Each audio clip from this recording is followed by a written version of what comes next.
Fala comigo, pessoal, tudo bem com vocês? Joia, né? Gente, essa é a nossa sexta aula desse pequeno curso aí de reparo de placa de vídeo, no caso RX 580. Espero que vocês gostem. A aula de hoje vai ser sobre o controlador de memória e sobre as memórias. O setor de alimentação dos MOSFETs, na verdade, das memórias. O que acontece?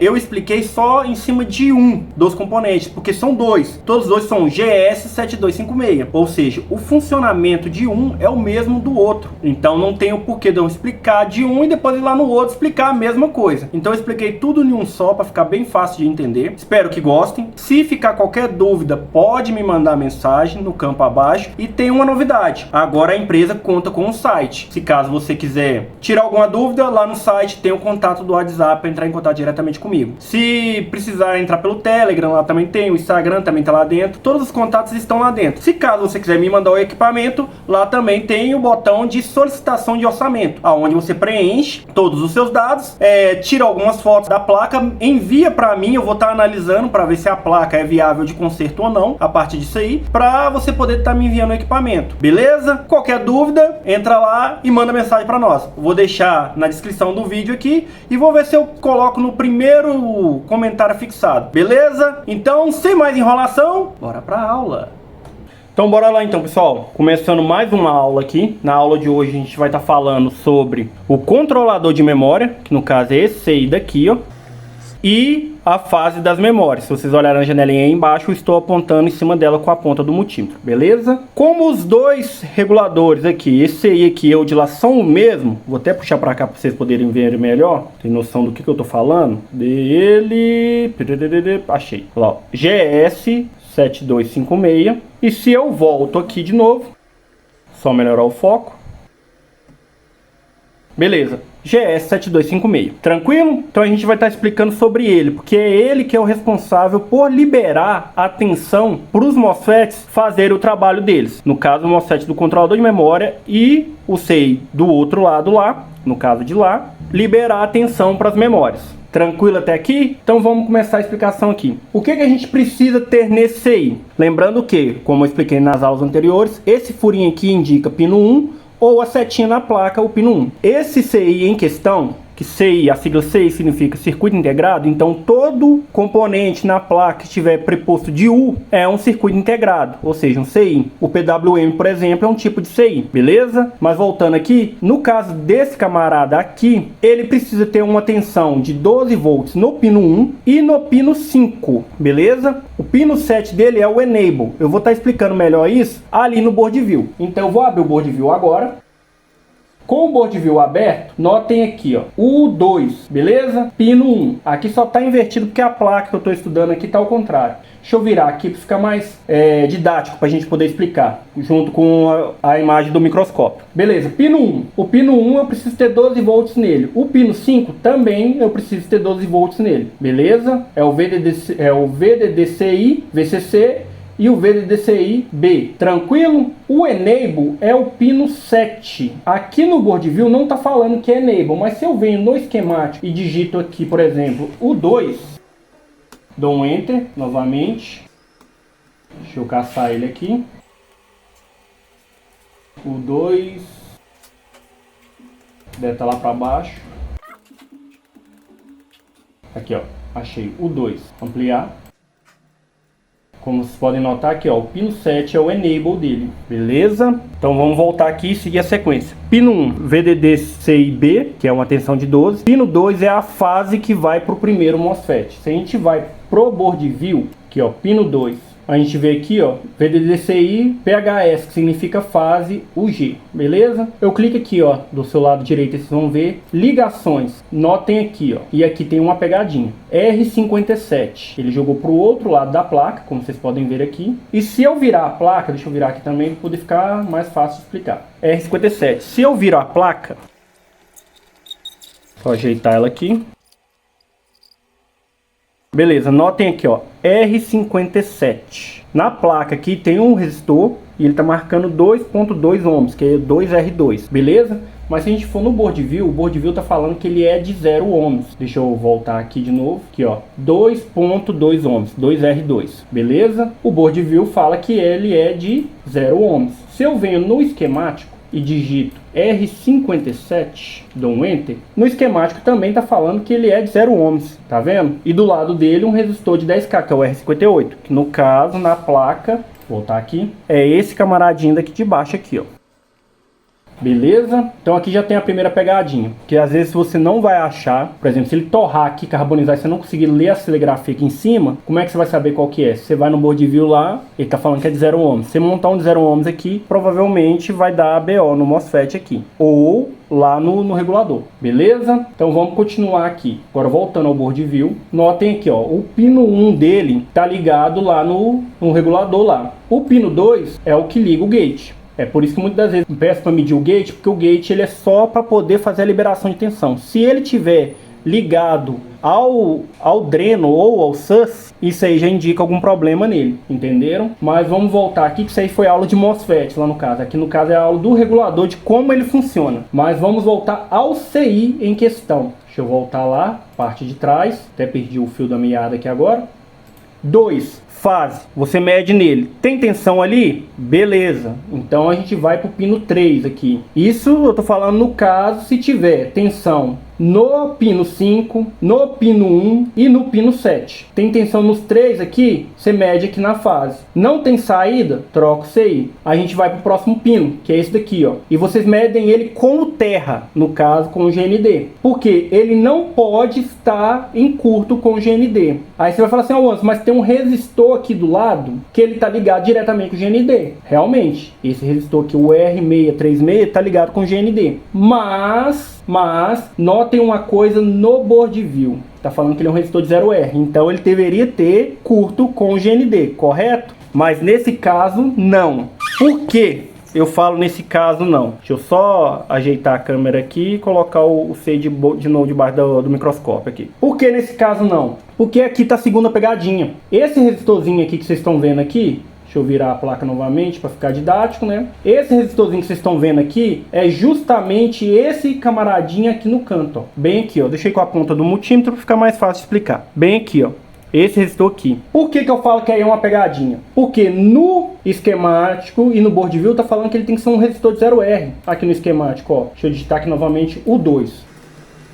Olha lá, ó. R636, 0 ohms. Mas se eu meço aqui, ó. Deixa eu colocar o multímetro. Vou aqui no pino 3. Eu tenho uma resistência de 50K, porque esse resistor ele é de 50K. Eu tive um problema com uma placa igual a essa, que esse regulador estava queimado, eu troquei ele tornou a queimar, eu comecei a medir os componentes em volta, e justamente esse daqui estava dando 0 ohms, esse resistor. Eu fui ver pelo esquemático e pelo board view, falava que era 0 ohms, então eu não mexi nele, continuei trocando CIs aqui, queimei quase todos, sobrou só um. Aí eu fui testar com o APW, que é um outro que dá para substituir por aqui, só que ele não é o correto. Coloquei ele também queimou. Aí eu fiquei naquela, uai, o que tá acontecendo? Aí eu peguei o datasheet dele para comparar com o do APW para ver se poderia ser algum problema ou se tinha algum outro componente que eu poderia substituir aqui. E quando eu pego o datasheet do componente, eu notei justamente isso aqui, ó, pino 3, olha bem aqui. Saída do pino 3 com o GND, o que tem que ter?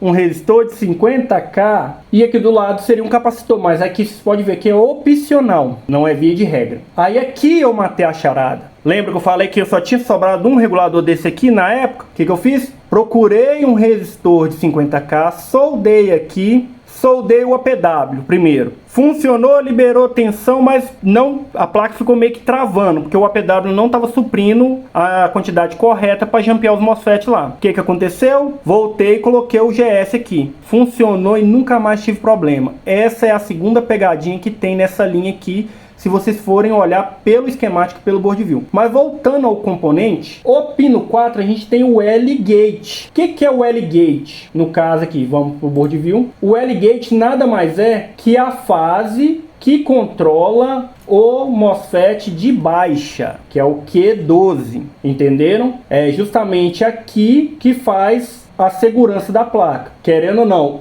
o MOSFET de alta é o de alimentação. O MOSFET de baixa é o de proteção. Exemplo, tem algum surto na linha aqui, algum erro, ou esse MOSFET entra em curto e deixa passar a tensão, o MOSFET de baixa entra em forma de proteção, ou seja, ele começa a jogar essa alimentação por terra, para tentar proteger o CI lá. Mas isso aí já é coisa da aula de MOSFETs. Eu só estou dando uma passada rápida aqui, porque isso aqui é bom para poder lembrar e saber como funciona. Beleza? Voltando aqui ao U2, o pino 5 eu já falei, que é uma tensão de 12 volts, que também tem que ter. O pino 6 é o feedback, ou seja, ele é justamente o que indica para o CI aqui continuar funcionando. O pino 7 é o enable, ou seja, se não tiver tensão aqui, vocês têm que dar uma fiscalizada na linha. E o que eu vou verificar nessa linha? Primeiro eu meço com terra para ver se não tem curto. Não tem curto nenhum nessa linha aí, no caso do pino 7. Porque se vocês notarem aqui do lado das ligações, ele tem ligação com 1, 2, 3 capacitores, que pode ser que um deles entre em curto. Aí é só substituir que o problema resolve. No caso, na placa aqui só tem 2. Vocês podem olhar aqui, ó.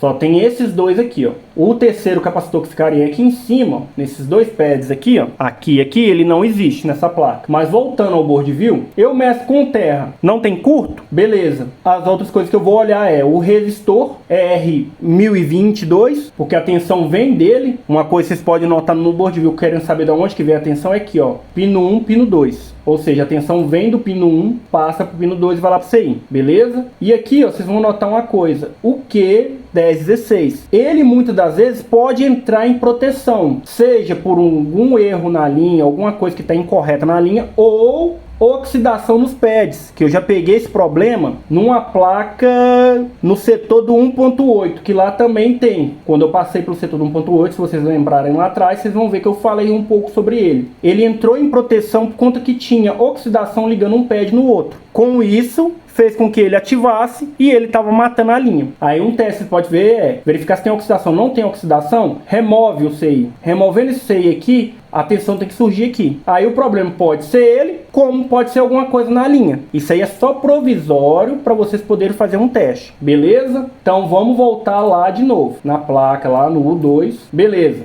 O pino 8, nesse componente, é só como se fosse um pino de leitura. Ele faz uma leitura do setor para verificar se está tendo tensão corretamente ali. Ou seja, se a gente verificar aqui do lado, você vai ver que ele está ligado em todos os MOSFETs. Ó. Q12, Q12, Q12, tá vendo? Q13, Q13. Beleza? Ele faz uma leitura dessa linha e vê se está tudo ok. Tá estando tudo ok, ele continua se mantendo. Ele também é ligado à bobina que vai lá para o controlador de memória. E isso aqui também serve para a bobina das memórias lá. Ele vai estar ligado lá também. Aí agora nós vamos fazer a medição para vocês terem uma noção das tensões que devem ter nesse CI. Lembrando que esse CI daqui, deixa eu voltar para a câmera aqui. Esse CI daqui é o mesmo que o da memória aqui, se vocês olharem na janelinha ali embaixo. É o mesmo que o daqui. Então tudo que tem aqui, tem lá também praticamente espelhado. Uma tensão ou outra vai mudar, beleza? Eu vou ligar a placa rapidinho aqui. Ligando, beleza. Vamos medir aqui agora.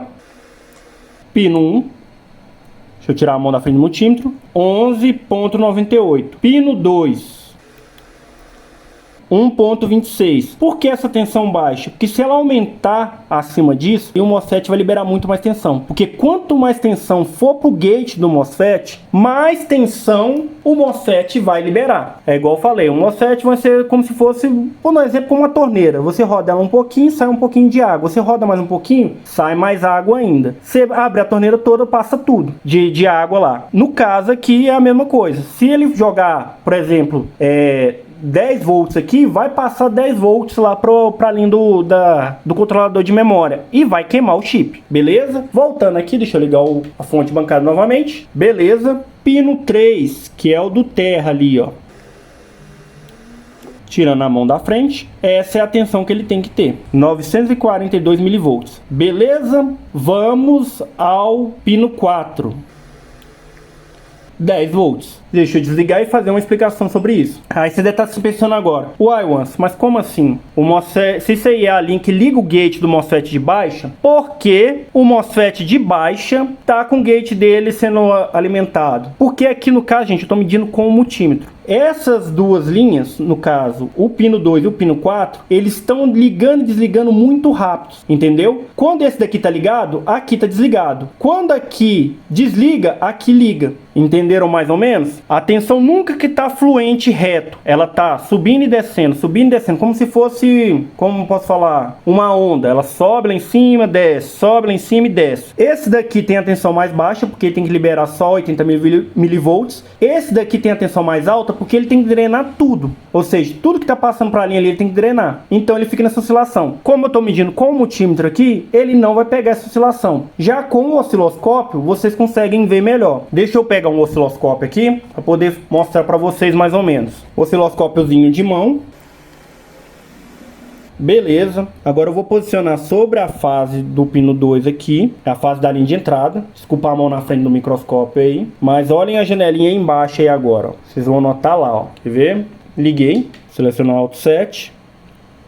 Tá vendo aquelas linhas que sobem lá em cima e desce? Quando tá lá em cima é o ponto que indica que ele tá ligado. Aqui embaixo ele tá desligado, ligado, desligado. Se eu for para a linha do MOSFET de baixa, notem lá, ó.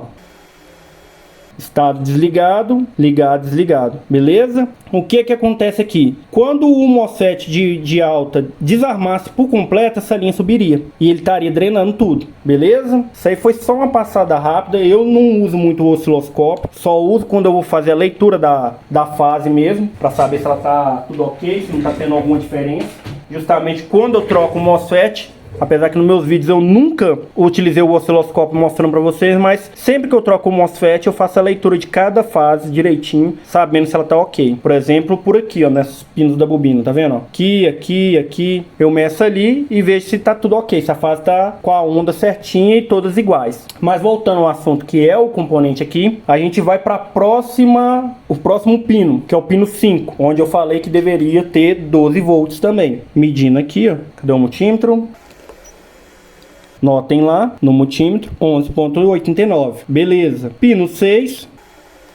Não temos nada. Aqui é o de feedback. Deixa eu medir aqui. Nada. Deixa eu medir aqui atrás. Nada. Beleza. Deixa eu só verificar o feedback do outro. Também vocês vão ver que não tem nada. Ou seja, não marca tensão nenhuma no feedback aqui. Beleza. Pino 7, que é o enable. Como vocês podem notar, 1.15 volts. Essa é a tensão que ele precisa ter para poder ligar o componente, beleza? E o pino 8 aqui, vocês vão ver que tem a tensão que está lá na linha do controlador de memória, que é 80 mV. Tranquilo? Deu para entender até aqui? Então vamos às suposições. Tem a tensão de entrada aqui, tem a tensão daqui de baixo, mas não tem o enable. Verifico a linha, verifico o setor de proteção lá e tudo. Achando o defeito, resolvo lá naquele canto. Mas vamos dar uma outra suposição agora. Tenho as 3 tensões que eu preciso ter, que são essas. Mas mesmo assim ele não está liberando tensão aqui para o MOSFET. Verifico a linha com o GND para ver se não tem curto. Não tem curto? Verifico o pino 3 para ver se tem curto. Tenho curto e é o GS7256. Verifico o resistor aqui. Tá aberto? Tá aberto. Troco o resistor. Verifiquei, não tem curto na linha. Então eu troco o componente porque ele é o problemático. Beleza? A mesma coisa vale para o pino 4 aqui. Se ele não tiver saindo tensão, que no caso é 10 volts, a gente troca ele também para poder ver. Substituindo ele, soldando um novo, provavelmente vai normalizar a linha. Beleza? Espero que vocês tenham entendido. Foi uma explicação assim, meio que quase que por cima só do componente. Volto a dizer, eu sei explicar melhor quando eu estou fazendo o serviço e não dando uma aula teórica, igual isso aqui, querendo ou não, por mais que eu meça aqui, é uma teoria. E espero que gostem, creio que deu para entender até aqui. Lembrando que a mesma coisa que faz a medição aqui, faz no de lá da memória. Não tem tensão lá, vou verificar por ele, beleza? Verificou, tem tudo ok aqui, mesmo assim, ele sai uma tensão aqui, mas ele lá não tá liberando a tensão, aí eu troco o MOSFET da linha de entrada, que ele pode ser o problema, ou seja, ele tá tendo tensão no gate, mas ele não tá liberando tensão, beleza? Esse é o vídeo, gente, até a próxima aula. Na próxima aula eu vou estar regravando a BIOS dessa placa, para ver se ela vai voltar a funcionar, beleza?